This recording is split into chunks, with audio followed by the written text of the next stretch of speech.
broadcast. You can find us on Roku TV, Amazon Fire TV, Facebook, and of course YouTube. Get all your NFL news here first.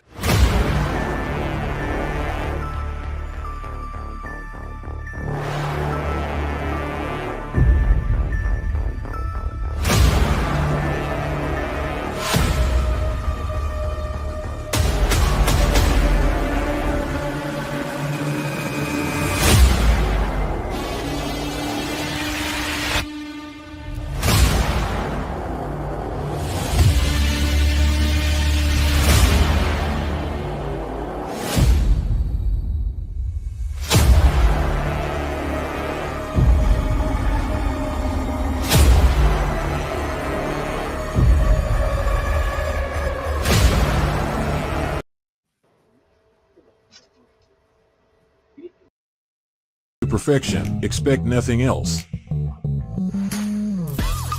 Do you like to make yourself a hot cup of coffee to start your day? We have both whole bean and grounded. Also great for all you iced coffee if not a hot kind of person. Even make yourself a frappe to quench your thirst. The best tasting coffee with espresso. It's only $18.99 plus taxes for a 12-ounce bag. Buy 1 to 5 bags and shipping is only $7. If you spend over $100, shipping is absolutely free. Hey, good evening and welcome to a War Week edition of Halas Hall Report for an unusual Wednesday night show, because we'll actually have game predictions this week because we play, in just over, 15 hours or so. We have the game at 11:30 Central, 12:30 Eastern tomorrow, the early game for, Thanksgiving. It's that time of year, short week. And, of course, we got Woody with us this evening. Good evening, Woody. How are you doing? Good evening. Just lovely. And we're going to have some Viking fans, some Lions fans join us here in a little bit. We got main event Mike waiting in the wings. We're going to bring him in shortly. But real quick, let's go over Sunday's game before we talk about. We got to do a little bit of the recap from last week. What did you think about the game on Sunday against Minnesota? Still, rush defense is a little off. Obviously, we're going to have a tougher time this week, but we'll talk about that. Pretty impressive, the comeback, especially after the onside kick. Williams' throw to DJ Moore I was like, holy fuck. And Santos, everybody was holding their breath in the stadium and all over the country. Made that field goal. Obviously, he had a blocked field goal earlier in the day. Overall, Caleb was doing pretty good. Made some rookie mistakes. It's, of course. But overall, it was the last 2 weeks with the new play calling worked out, and we just can't win those close games, as the record says. So overall, I was sort of happy, but of course, I'm usually not anyway. Good evening, Chris. Good to see you coming over. My Navy friend there from X, coming in from X, proving that you can make comments from X and they will show up. Mike, what's the X again? Ken What's the Bear it under? Fan. Ken the Bear Fan. Just my name, as you see it right behind me in my screen. All right. So, Mike, what do you think about the game on Sunday against the Vikings?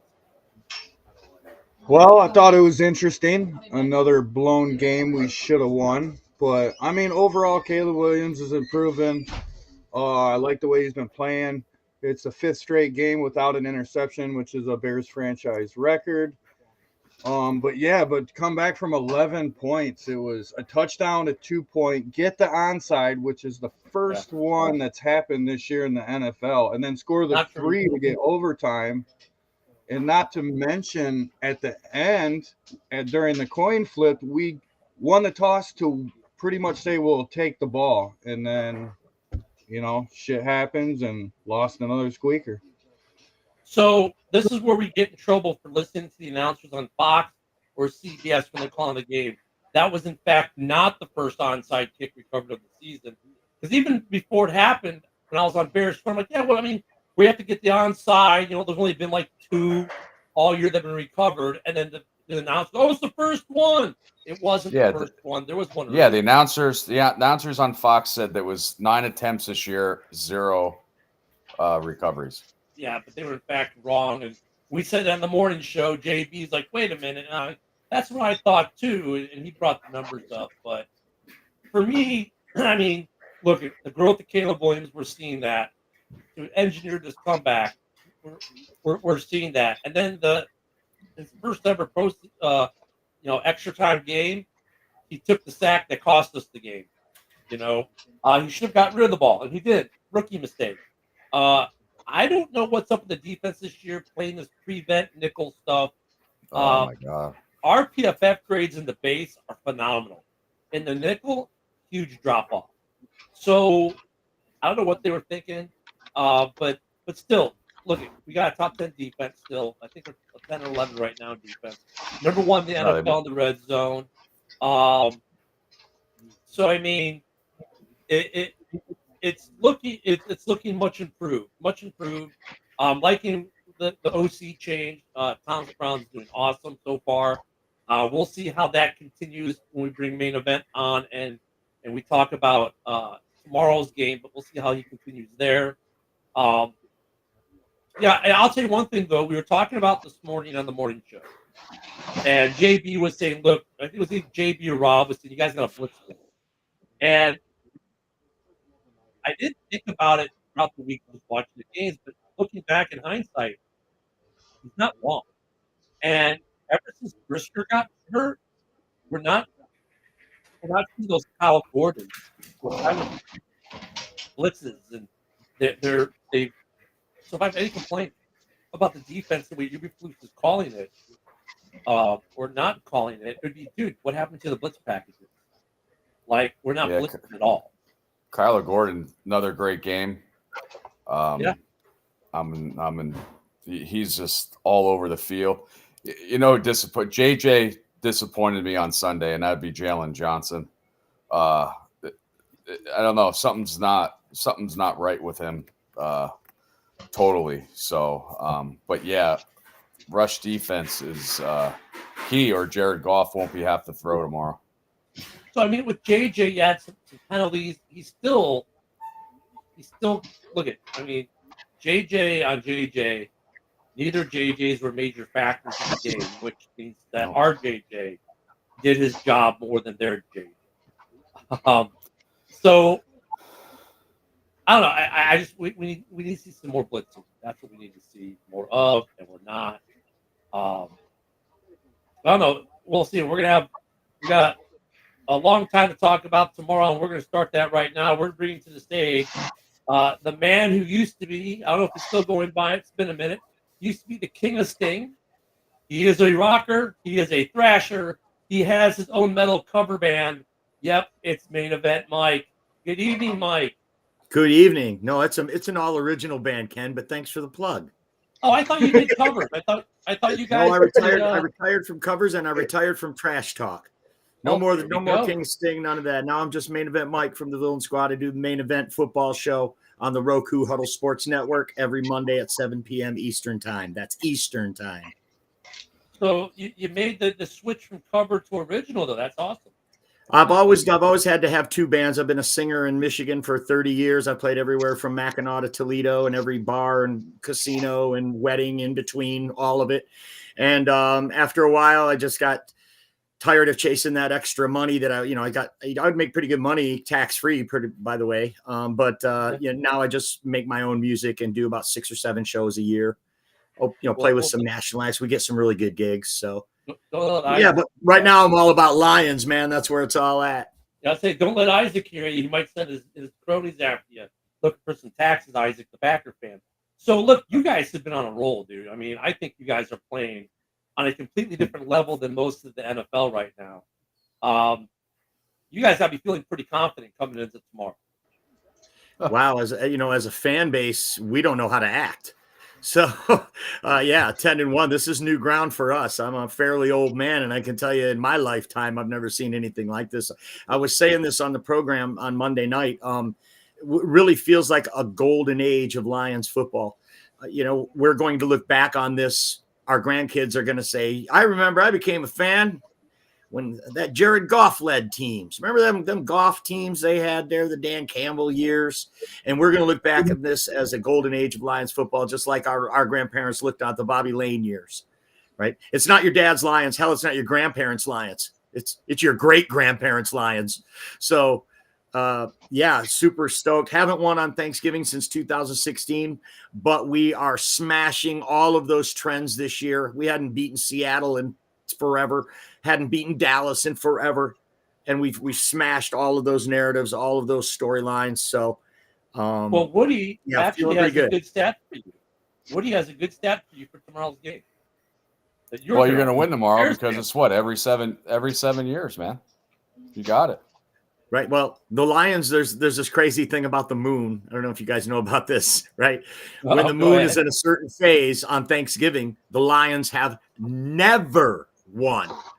Not just in a streak of 6 or 8 years, but like in the history of the franchise, when the moon is in the waxing gibbous phase on Thanksgiving, the Lions have never won. And thank goodness, tomorrow the moon is not in the waxing gibbous phase. So, and we might have a chance with this team we got. Well, I mean, you got a chance with the team, but also it's every 7 years you win, and this is that win year. So, a lot of trends. That's a trend you want to continue. You don't want to break that for the Lions, at least. We want to break that trend. We want to say, nope, we're going to make it 8 now. That's what we want to do. But you guys have been playing, honestly, watching you guys play the last couple weeks, I'm like, what team in the NFC can match up right now? And the only team I can think of that would be a game where Lions fans would have to go, ooh, I don't know, would be Philadelphia right now. And that's just because Saquon just – and look at it. I knew that was going to happen with Woody, but, man, the way Saquon takes games over in the second half of these games, and he's just 255 yards last week, was it over 200 yards the week before. He's broken all kinds of franchise records in Philly. He's broken all kinds of NFL records for a free agent running back with a new team. And that defense is clicking. I would think that Philly right now is probably the team that if you're a Lions fan, you're going, yeah, that one could be interesting. Yeah, the Eagles are stacked definitely up and down the roster, and they went out on draft day and drafted 2 defensive backs as well, just like the Lions did. And so far, those moves are panning out a lot better than ours right now. And Howie Roseman, their GM, he's a rock star, and he is always putting it together. It's between the ears and the coaching out there in Philadelphia. Look at last year; they were 10-1. At this very time of the year last year, the Philadelphia Eagles were 10-1, collapsed down the stretch, out in the first round of the playoffs, got blown out by the Tampa Bay Buccaneers in the playoffs. It was unbelievable, right? Basically the same roster. I mean, you had Saquon and a couple of DBs in there, but they're maturing. They got all those Georgia players. I think they're on a mission. And I definitely see these two heading for a collision course in the NFC title game. Hopefully that'll be in Ford Field. Hopefully the Lions are there at all because this is the NFL, right? And hopefully the Lions aren't one of those teams that collapse down the stretch like the Eagles were last year. So remains to be seen. The Eagles got to play the Ravens this week. So we'll get a good litmus test here for the Eagles when they play the Ravens. Well, the Ravens have been up and down, though, too.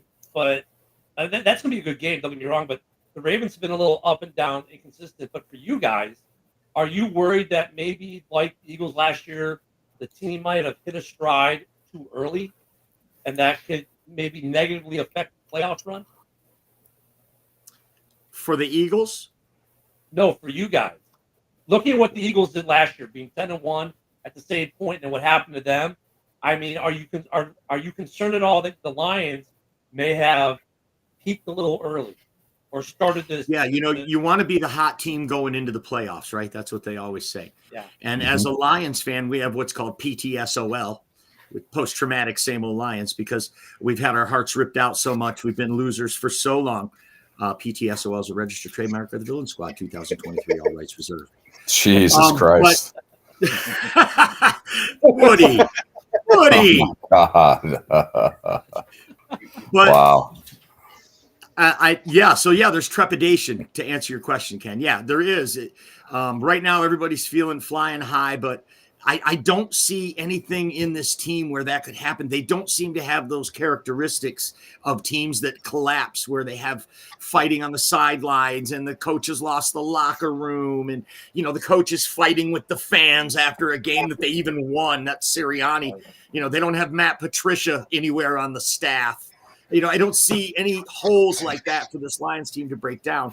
Injury, of course, can derail any team. Yeah, so that's what every team's up against is the injuries. It's funny because you guys lose Hutch, and it's almost like you're better without him. Well, you had to change things up. You had to change how you operate. And it's a real tip of the hat to Aaron Glenn in that respect. It's probably going to get him a head coaching job next year. It kind of makes me wonder, like, Hutch be a tradable at the end of this year, because you lose Hutch, everyone's like, oh, well, that's it for the pass rush, and you get the adjustment week with the Vikings, so the Vikings don't know how to adjust to you, and it's a great game. And then after that, you come out and you just steamroll teams defensively, and you haven't played this good defensively all year with Hutch. So it's like, does Hutch become a tradable asset now because of what you guys have done and how you've changed? I mean, it could be one of those tales. I mean, you guys have been playing really, really good ball. And that's what gets me for tomorrow is, we're hitting you guys when you're really hot. We are a team that is frustrated because we've been so close the last couple of weeks. But we're playing a lot better overall, offensively, specifically. Defense has been kind of the defense, but we're hitting you when you're on all cylinders, and we're a team that's highly frustrated. Whippy do, Ken. Whippy fucking do. That's why they play the games, right? Oh yeah. That's why Lions will handle us. Mike, I wanted to bring this up. I was reading this the other day. Little thing to think about. Not to get your hopes up or anything. Compared Mike Ditka to Dan Campbell, okay? Same number when they played, same position as they played. Mike Ditka won his 4th year of coaching, and this is Dan Campbell's 4th year of coaching. What do you think? I love that. I love that because obviously Mike Ditka was 10 times the player that Dan Campbell was.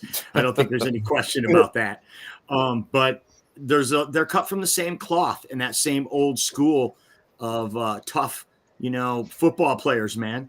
Football players playing violently. You always hear Dan Campbell talk about that. That's how Mike Ditka played. That's how Mike Ditka coached his players.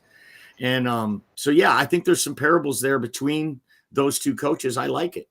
There was a meme going around a couple of years ago that was saying Ditka 2.0. It is, in fact, their coaching trajectories are not just aligned here in year 4. They've been aligned all the way up, leading up to these 4 years. The trajectory that their coaching careers have taken.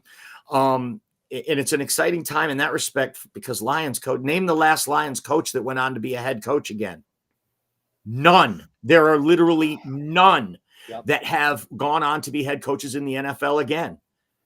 That have ever coached the Lions, ever. There's no such thing as a Lions coaching tree. Okay. Now there is. It's always been a stump, but now there is. Now when Aaron Glenn goes off or Ben Johnson go off and get jobs, the Dan Campbell tree will begin. And so here's a question on that front. It's exciting anyway to answer your question. Woody, though, yeah, I definitely think there's a parable there between the two tight ends turned coaches.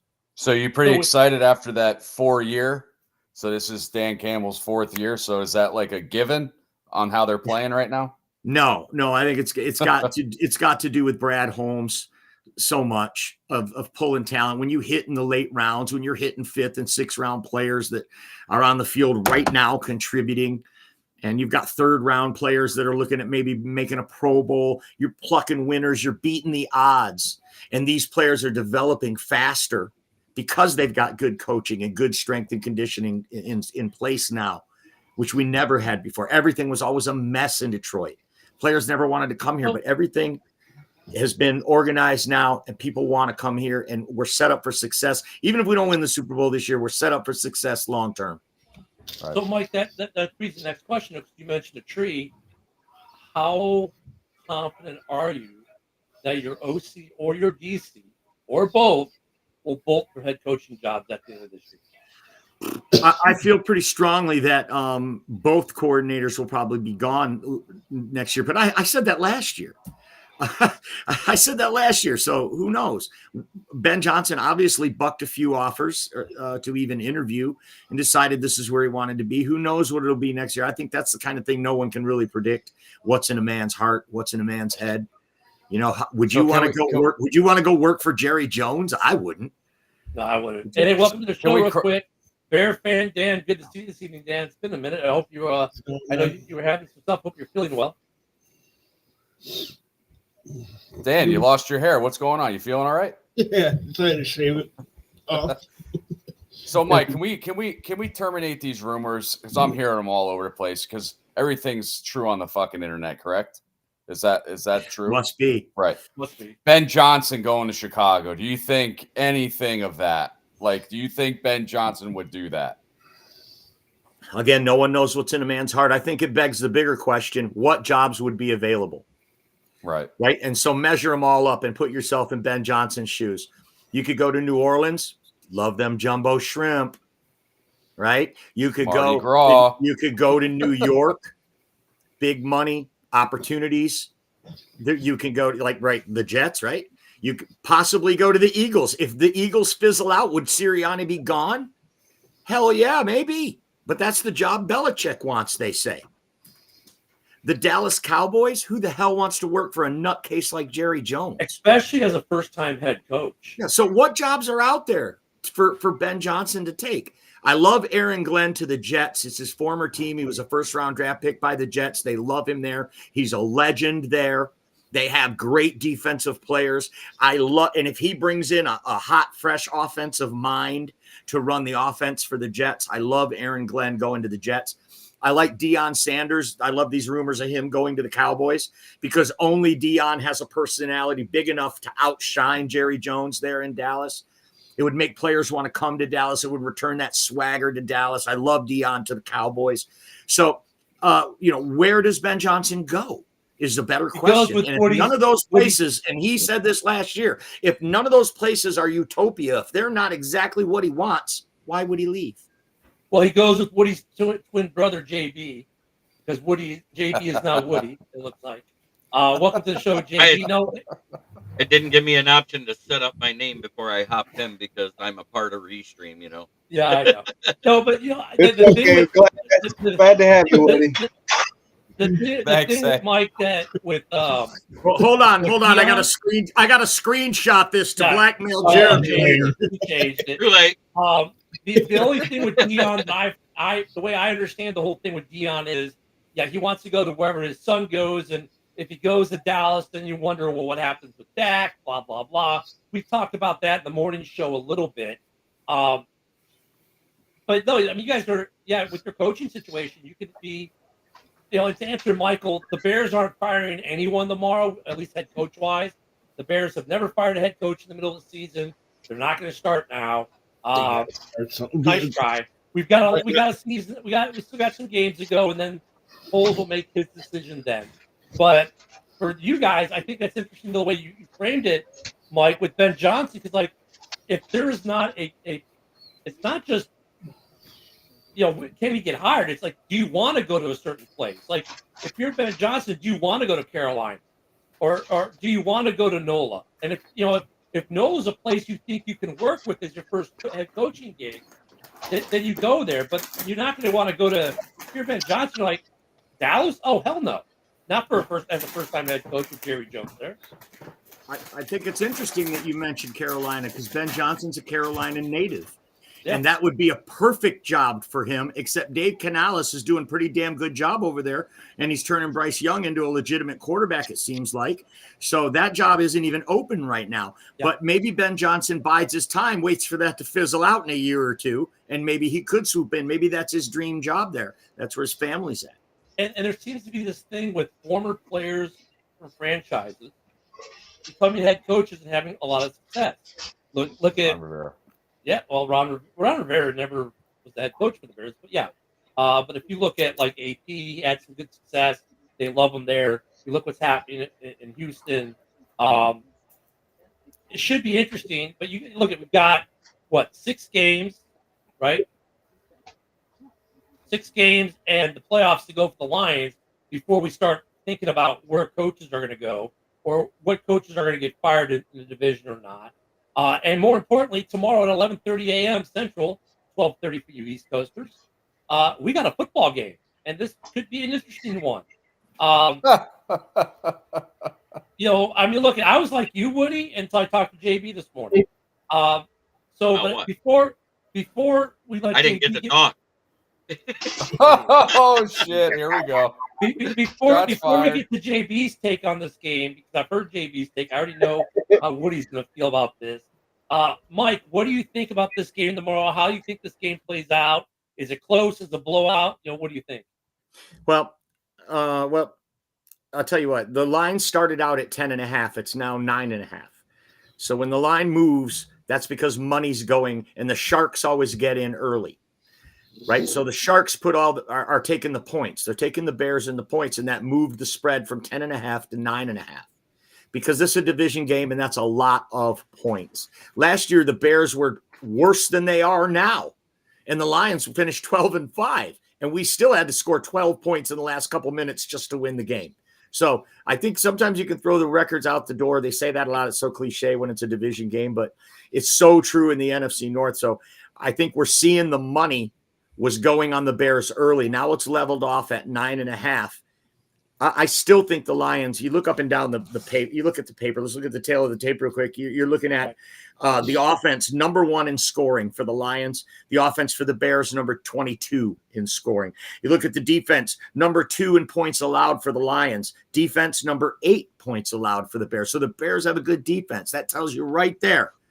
Then you add that to Thanksgiving. I'm going to take the Bears in the 9.5. But I think the Lions win, and they are definitely good enough to blow this team out. Whether or not they will, it's the NFL, man. But if you had to take my money, had to put my money on it, I'm going to take the Bears and the points. The Lions will win by a touchdown at least. What do you think, Dan? Wow. I think Lions usually play good on Thanksgiving. They just don't win. I hate to say it, but I think the Lions are going to win it. Yeah. Maybe. And I was kind of more like Woody, we were talking last week on Sunday. Mm-hmm. This game just isn't going to be good. But Mike, what you said is kind of what JB said today. I kind of tend to agree that division game. Look, it's not like the Bears are a trash defense, and when I look at the offensive ranking, I have to relook at Shane Waldron versus post Shane Waldron. This is a much better offense now than it was just 3 weeks ago. Completely different offense. The Lions will know a couple little tendencies of what this offense does based off 2 games of tape, but on a short week, how much of an adjustment or how many adjustments to it can you really make? Because they game plan these games out. The staff games it out for 2 or 3 weeks usually in advance. And then you have the week to implement. So on a short week, they probably made some educated guesses. Some were probably right. Some were probably wrong. The offense, but this offense is different than it was. It's going to be a close game. And I know Bear Down Mike took the Bears to win. He homered out. Mike, do you have the score on that? Mike the Bear fan? Do you have that up? What you said it was going to be? Yeah, it's in the back. Well, I'll tell you one thing, Ken. If 31-23. When the schedule came out in May, I remember we were on together, and it was so exciting to think, the Bears are going to have this rookie quarterback. And by the time Thanksgiving rolls around, what's it going to be like? Where are the Bears going to be by Thanksgiving when they roll into Ford Field? This guy with this Mahomes-like skill set, right, that he's got. Right. Definitely looking like the best prospect the Bears have had under center, in my opinion, in ever. Okay, I can't think of a quarterback under center. I mean, I like Kyle Orton, but I mean, this kid definitely looks like he's got more than Kyle Orton. So, but yet here they are at 4-7, right? And it's so interesting now. Is this the game they get right? Look, I get, man, the Hail Mary, right? The blocked field goal, and then sandwiched in between there, you had DJ Moore walking off the field, which whether it was nothing or not, it was a controversy. It was another thing to talk about, not just the game, right? So either these things either galvanize a team or they shatter a team.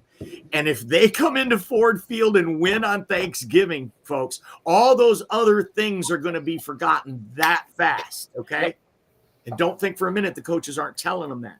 Now it could go the other way. If the Lions come in and truck stick them because they're the number 2 defense and the number 1 offense in the league, pinch me. Am I really saying that? The Lions are number 1? If we just truck stick them, does that rip the Bears' soul out yet again this year? Or so even worse, very, very interesting game this week. You win on a walk-off field goal. Had the Lions win on a walk-off field goal where the Bears get put themselves in position to win the game late, and then on a final possession lose the game. I mean, that's just another soul-crushing loss to lose that one. I'd almost rather lose by 2 scores. We were rooting for the Bears last week. We were standing in the Lions' den, and he goes, well, they need a 2-point conversion, an onside kick, and a field goal, and they got 22 seconds. Well, they're cooked. Bears are cooked. And sure enough, they pull the shit out. We're rooting for the Bears at that point.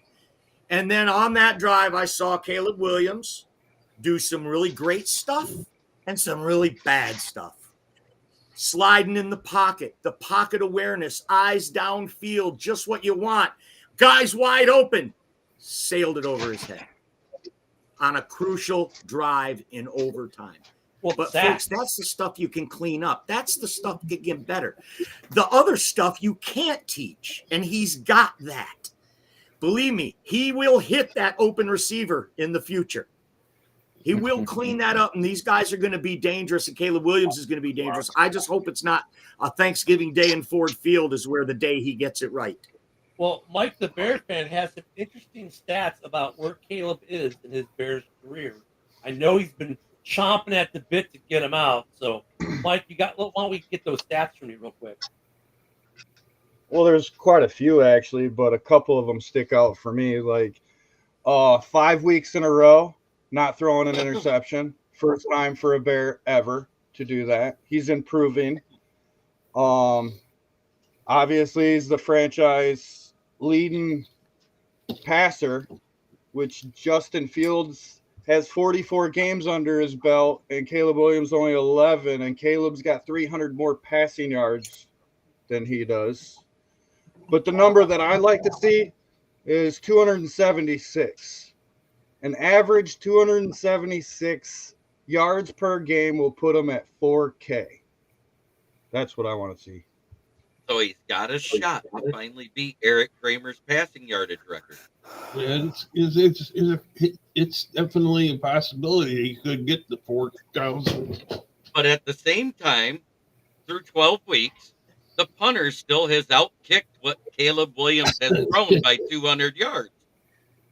Come on, Jeremy. He's not punting that much, okay? He's not punting that much. Yeah, I mean, you look at the Shane Waldron time period compared to the new, our new OC. It's night and day with punts. I mean, no, I get it. It is completely night and day now. This is a completely different offense the last 2 weeks than what we saw.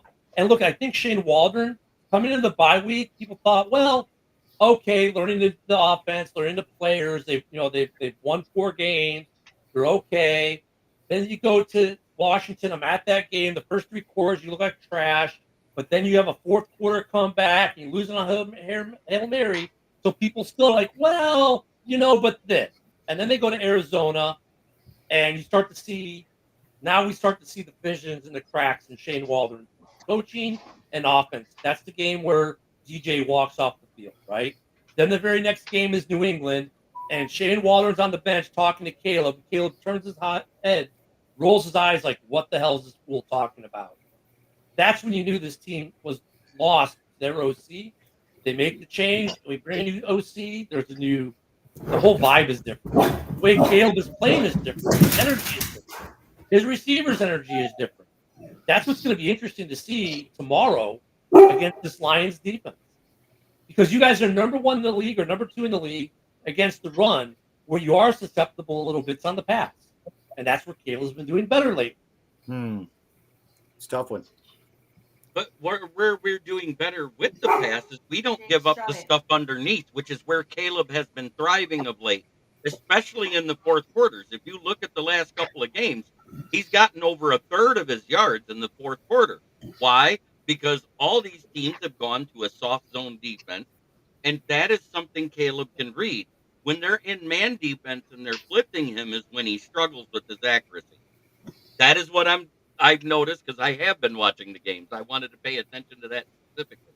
So when they're in man coverage, teams are able to get to him better. If they're putting pressure, they get to him better. He gets rattled and he makes more erratic throws. But that's every rookie in the NFL. That's every quarterback in the NFL, really. Most of them get rattled. Guess who doesn't get rattled a lot this year? Under pressure. Off because no one's touching him. No one's getting consistent, applicable pressure on Goff. If we can do that, that changes the game tomorrow. If the Bears can be the kryptonite to the Lions like we kind of somewhat were last year, then if we can get Goff uncomfortable, then we can get some pay out of that. Well, he didn't throw a pick last week, and he was hit 6 times, sacked 3 times, and under pressure 18 times. So the Colts defense was getting to Goff.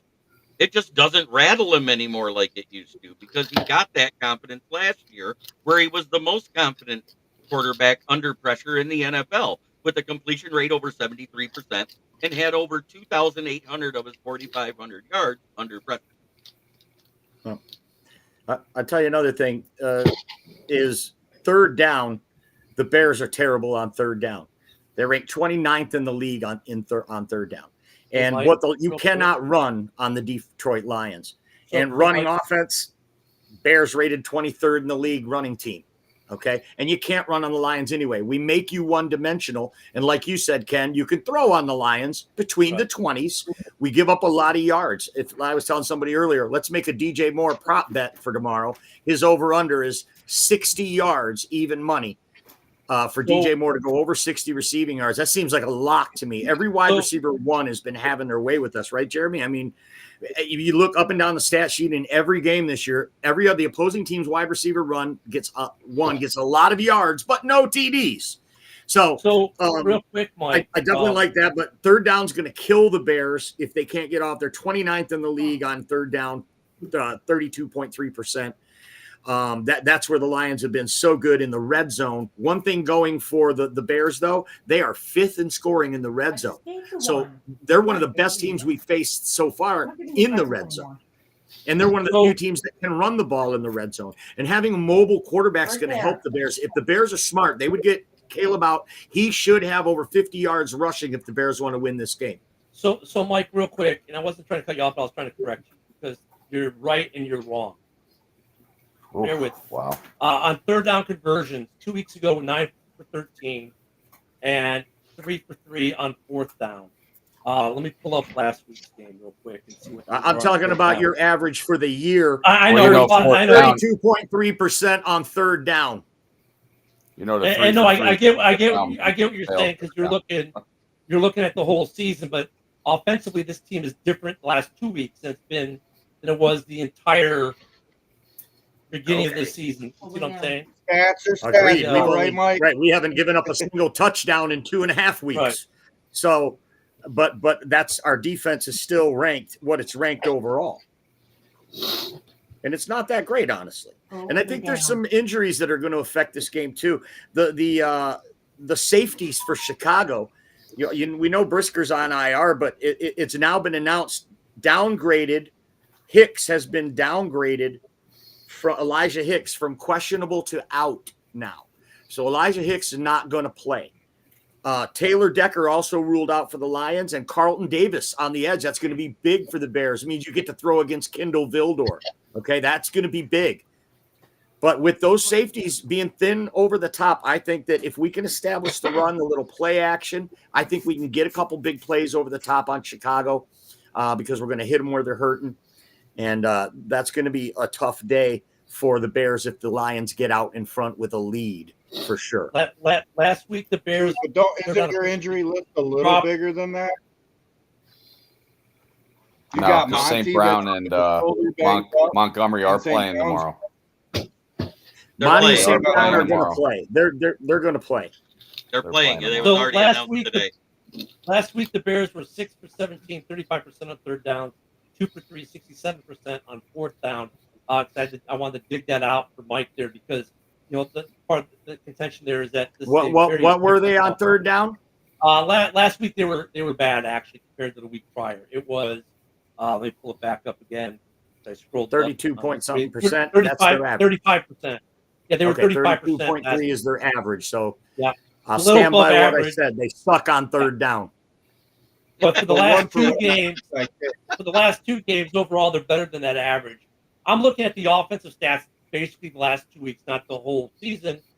Just Yeah, the that's fact called of the cherry offensive game. picking, Ken. No, it's called. Oh, 100%. That's called That's cherry what we picking. get It's a told play. when we say anything. It's No, cherry it's picking. picking 100%. It's Well, a half the it's a stats different we do coach. say is cherry picking.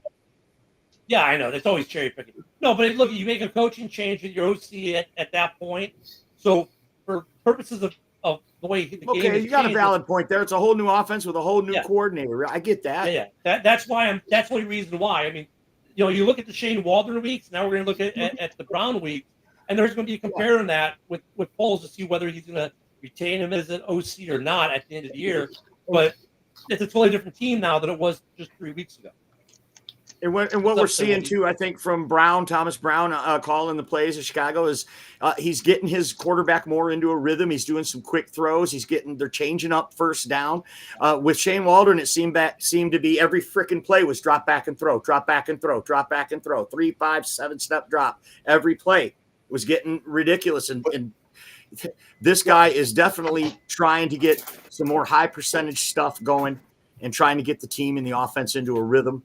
And I think that's good for him. And that's what other teams, though, have been doing to the Lions all year long. Matt Stafford, we saw it in the first game. Quick throws, Cooper Kupp had a monster game. Now, every team we've played, it's been the same thing. That's why we rank so low in sacks, 25th in the league in sacks, because these offenses are evolving and they're so complex now. It's all about getting rid of the ball quick. And we're seeing the sack numbers come down across the league as a result of that. And it's bringing up the prevalence, the quarterback hurry, the quarterback pressure, the QB hit, all these other new metrics. Since sacks aren't even countable these days, you're looking at a 10-1 team that can't sack the quarterback. So I think that there's a lot going on with these offenses and these offensive coordinators as far as scheme-wise. Getting to the Lions, they see these things that are working, but when they get to the red zone, they stall out. And Baker's the only one who's been able to crack the code, and he did that with his legs because Aaron Glenn's playing that standard man-to-man that he loves to play, and everybody turns their back on the quarterback. We saw Anthony Richardson run for 61 yards against us. Justin Fields used to torch us for the same reason. Like I said, if the Bears want to win, I think Caleb needs to get on his horse and put up 50 on the ground, and the Bears have a real good chance to win this game. What do you think, Woody? All right. I'm throwing all this shit out. Stats, third down, whatever. I'm done. I'm done listening to it. Sorry. I'm looking at the aspect of the game and everything. We have no rush defense. Our rush defense is not good. It has nothing to do with the new offensive coordinator. It has nothing to do with anything. Our rush defense, this is the best team that we're going up against as the best rushing with Montgomery and Gibbs. We're fucked tomorrow when it comes to rushing, okay? And then Goff with the play action passes, we're screwed. My prediction, I'm going to say it now, it's 34-13 Detroit. Any questions? No, sir. No, because you're too fucking I think ornery. it's close. I think it's closer myself. I said 31-24. I understand the stat, like third down, red zone, blah, blah, blah, blah, blah. Rush defense. What is the Detroit's rushing? Are they number one? Number one. As a Rush team? defense, no. No, rush offense. Rush What is their offense. rush offense? Oh, we're number 1 in touchdowns by a mile. We've got Here 21 it is, of them. Woody, since you asked. The offense for the Detroit Lions is number 1 in scoring, number 2 defense overall. They're number 6 passing offense and the number 4 running offense. We're fucked. Plain and simple, 34-13. I said it. I'm sticking to it. And there you have it, Bears fans. Don't even wake up to watch the game because what he said. Love it. I mean, he's not That's completely good. wrong, though. I mean, look, we do have a problem with the run this year. It's bad, but it's not as bad as the numbers make you think it is. The problem with the Bears is this. They're decent at times at stopping the run. You see how many times we see Jake, in the Packers game, Jacobs getting 2-yard loss, just getting to the line. So they can do that enough. But then what they'll do is they'll give up a gashing 35 or 40-yard run. And then they'll follow that up by a 12-yard and a 15, and then they'll lock it back down again. The Bears cannot consistently stop the run. They can stop it in spurts, and then they give up the big plays. And that's where I get where Woody's coming from, because Jameer can break the big one. They both can.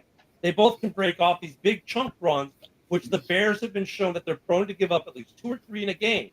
So until the Bears fix that, that's problematic. But then they turn around and they rope-a-dope you. You're like, well, hey, Jameer just busted them off for 65 yards. Let's just keep pounding the ball. And the next series, you go 3 and out trying to run the ball because all of a sudden they figured out how to stop it. And then 3 series later, it's like, well, let's try the run again. Boom, you bust off another 30-yarder.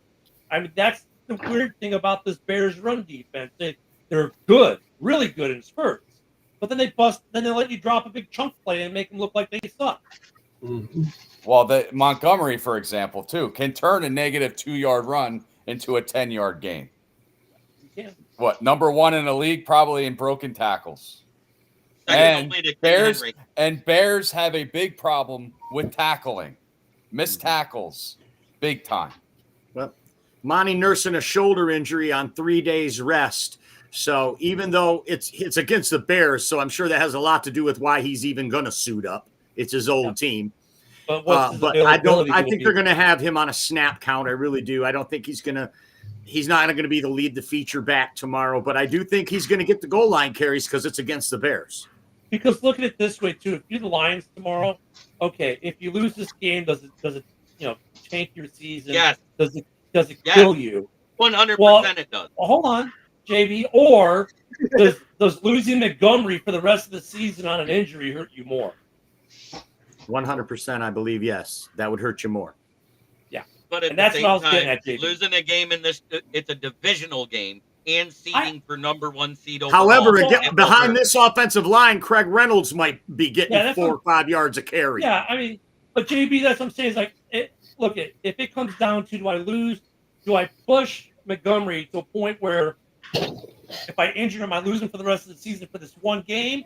Or, okay, I may lose the game, but now I've got Montgomery for the rest of the season healthy. But it That's was what a I'll do. shoulder stinger, and he came back out fully dressed, and they asked him if he wanted to play. He said, no, let Jameer Gibbs do it because I want Chicago. Right. Here's I a get little it. twist. Woo! Hold on. Hot take by Jeremy. Damn. What I'd like to see is to end the game on a win with a swift out pass. Actually, No, No, he dropped. Remember, he drops it on Thanksgiving. Yeah, maybe Swift. Oh, Maybe this is a revenge game for DeAndre Swift. I think it is to a degree. Yeah. And I really like the way that Brown's been using Roshan Johnson and Swift in tandem to kind of, key each other up, to set the table for each other. Look, if we don't think Swift is not going to have at least one classic Swift run in this game, we're probably doing too many drugs. He's probably going to get at least one. He's gonna get the edge on something. He's going to hurdle a guy. He's going to do something. He's going to break off at least one decent run. I mean, The problem is us Lions fans are waiting for him to see that one guy that he's afraid to get hit by, and he ends up with an ACL because he tries to dodge him. Mike and Jeremy, Did you see the looks on me and Jeremy's face when you said a classic Swift run? We were like, sure did. running where? I To the gotta- training room? I got a question for Mike and Jeremy. If you're Aaron Glenn and you know our reputation of our offensive line, even though that people say it got better in the last couple of games, what is your rush percentage tomorrow? Pressure. percentage No, tomorrow. no, on Russ, Caleb. no. Hey, the Lions have been making teams one-dimensional. They're taking the run away. They're doing it with really good linebacker play, something the Bears know a lot about. They're only rushing 4 people, and Jack Campbell is really having a Pro Bowl caliber season, plugging the holes as they come through. We got DJ Reader now on the defensive line, which is being undersold by everyone around the world about the way this man can manipulate gaps, and he's unlocking Jack Campbell at middle linebacker by being able to manipulate the gap and giving him places to shoot through and stop the runner before he even gets across the line of scrimmage. So, no, I don't think the Bears are going to be able to run on us. It's going to make the Bears one-dimensional. They're going to have to find another way to manufacture rushing yards. It's not going to come between the tackles on the line. Not the rushing yards. The pressure percentage on Caleb Williams. That's my point. We don't have to. I don't think they're going to be bringing a lot of pressure on Caleb Williams because Dan Campbell has said it over and over. We are relying on the back end to take care of business, and that's exactly what's been happening there. I don't think that they're going to pull a lot of crazy rush stunts. I don't think you're going to see. Neither of these teams are in the top half of the league in sacking the quarterback. Neither team gets a lot of pressure on the quarterback. Go ahead, Mike, Jeremy. saying that though, what you said earlier in the show, that's where Caleb is going to do his Justin Fields impersonation. The big difference, I think, in the last 2 weeks versus the first game. Brown told him, go be Superman, and he's let him run, and they've done designed runs for Caleb. So if you're rushing 4 and there's a gap in the middle, he's going to take it, and he's going to pop 10 yards here. He's going to pop 12 yards there. And he's going to pop these little runs, even if they're only 5 or 6 yarders. That's going to pile up and make the defense react and change, which then will open up the play action, which then will open up other things for Caleb to do. Especially on third down. Yeah, it's going to be interesting to see how that plays out. You remember last year how many times Branch was in that backfield? Yeah. But at the same time, what you do have to acknowledge, Mike, we are blitzing more. You say we're not, but we are. Because when we had Aiden Hutchinson on the field, up until week 6, we were only blitzing 14.6% of the time. We are sending 5 or 6 guys now, and we're doing it so much that we've raised our blitz rate to 46.8%. What we're getting pressures, but not sacks. But that's because we don't have a sack master like Aiden Hutchinson. But it is affecting quarterbacks. Because guess what else we have? We have the number 1 QBR against in the league at 72.3%.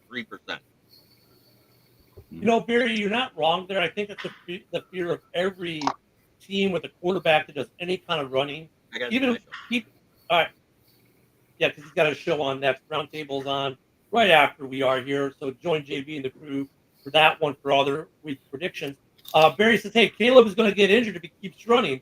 Look, I think every team that has a mobile quarterback has that fear, and every team has a mobile quarterback to some level. Even guys who aren't known as runners are running these days a little bit. That's because it helps break down defenses a little. Caleb's not he's not a Justin Fields runner, but he's shown the last 2 weeks that he can get up and go if he wants to. Right up the middle too. But when it comes down to it, he does the quarterback slide to, take away the big hit. Yeah, he's not taking the hits when he does run. So that's going to be an interesting piece main event. Like, if you ever absolutely want to know any percentages, go to JB because he'll drill you so far down into the oil well, you won't find oil anymore. He's going to suck it all out. He gets that's too many fucking numbers, man, to remember. Holy shit! Jesus Christ! Good God! Woody, what's the APR on a Ford F-150? Yeah, 36 months. Come on, man! You know you got them numbers. What's your credit score? Oh, I have a really good credit score. It's like a 720. Oh, hey! On a 36 months, we have a Ford. Hey, we do have a Ford special on an F-150. 3.9% for 36 months. Fuck all them numbers. Yeah, right. Yeah. F-150, all right, so we 3.9. Well, Woody gave his prediction. We got about 5.5 minutes left. 24-17 Lions. 24-17 Lions. That's made by Mike's pick. I got a jet too. Thanks for having me, guys. Good luck tomorrow. Happy Thanksgiving, Mike. Hey, Mike. Happy Thanksgiving, brother. Yeah, you too, man. On this platform, I can't let myself go. I got to have you do it. So I'll just sit here with my face frozen. Yeah, I can do it. I can get it. Sing for us, Mike. There you go. We're loud. Sing for. All right, Dan. What was it? Is it still there? Oh no, he's back there just drinking. You know, he's like, how do I get out of this thing? All right, Dan. What do you got for tomorrow? What you got? Hit the back button, Mike. Hit the back button. I think maybe 23-10. 23, yeah, 23-10, 23-13. Lions. 13 Lions. All right, Mike. What do you got? I don't think it's going to be that high scoring game. I don't think it's going to be in the 20s. I think it's going to be a good game.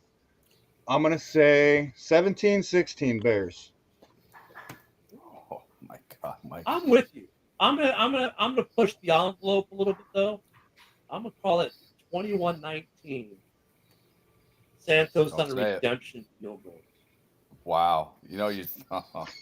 Well, speaking of Santos, you know, I've been seeing some posts on, oh, he should be looked at, reevaluated because he don't have a big leg. He Right. doesn't have a big leg, but he's good inside the 40. And not to He's add good those for 2 47 field in. goals, it was not his fault. It's literally the special teams line for letting them get in. Well, Mike, That but was a he's little good low from about kick against Green Bay. 47 in. He's almost automatic. But no, I mean, look, I don't think he should be reevaluated, but I think he needs to go to the gym and get him some leg strength because 48 used to be, if you can do 48, you're good. Now it's 55. If he don't have that leg strength right now, he's not going to get it. Take his blue Well, shoes. I mean, Somebody even if he tell him. picks up a yard or two, I don't want to. Barry's got 31-14 Lions. Thank you, Barry. Chris, give us your prediction. So I know you're a Packers fan, but give us your prediction as well. If Santos can even gain a yard or two by improving his leg strength, it's better because if you look at week 2, we lose that game. Why? Because they're belting them 55 yards out. 55 yards out, they get 3 field goals. That's 9 points. If they can't kick them from 55, they're punting. That's a whole different ballgame in Houston. And Fairbairn just broke the record. 12 field goals over 50 yards this year. 12. Damn. The league is changing. It's nothing against. Okay, Chris has got 21-10. I'm gonna have to make sure I get him some impressions on next for that one. But no, I mean the game is changing, man. Hey, good evening, Yoli. Happy Thanksgiving. Yoli.